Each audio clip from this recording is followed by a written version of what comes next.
Thank you, Mr. President, and ladies and gentlemen of the Senate. This is the kind of debates that we need to have on the floor of the Senate.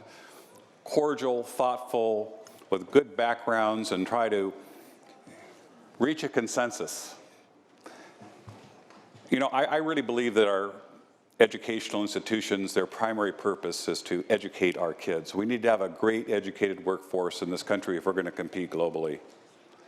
But I'm reminded of a story as I'm sitting here and hearing testimony. I voted no on this when it originally came before us. And I heard of a story about a young man that was playing football, and he got offered a pretty nice check to go right away before he graduated from college to go to a professional football team. And his mother said, no, you're going to finish your school before you go on to the pros.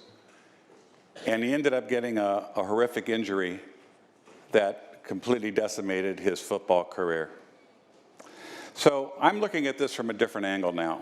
I'm thinking that maybe if we allow some of these athletes to really have strong promise to become professionals, that maybe with some of the income that they can get during their formidable years in college, that they will see the benefits of completing their education while at the same time getting the financial compensation that they need to move forward and maybe even do very well with their talents.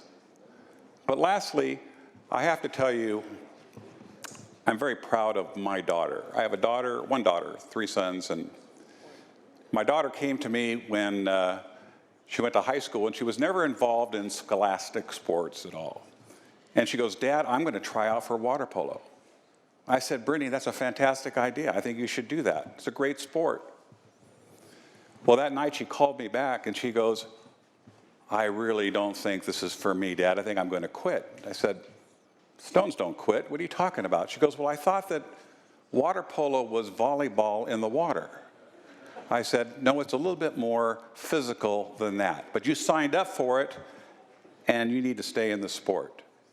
The reason why I mention this is because she did very well in water polo in the 4 years that she was at Aliso Viejo High School. And then she applied to go to the University of California, San Diego, and she was a little disappointed that her very high GPA wasn't 4.05, and she didn't think that she was going to get in. But her coach said, hey, have you thought about playing water polo? And she goes, no. She goes, go talk to the coach.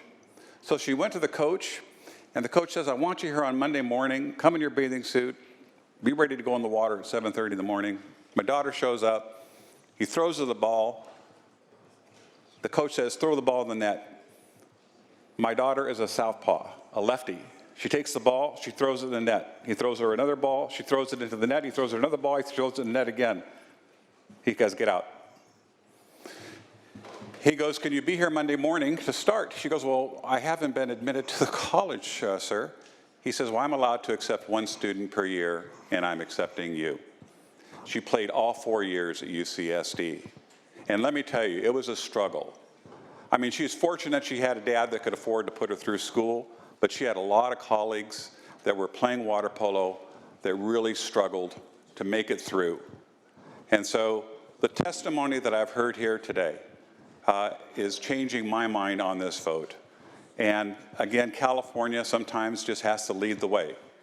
And this is one of those situations where I think we need to blaze the trail. For those reasons, I'm going to support SB 206.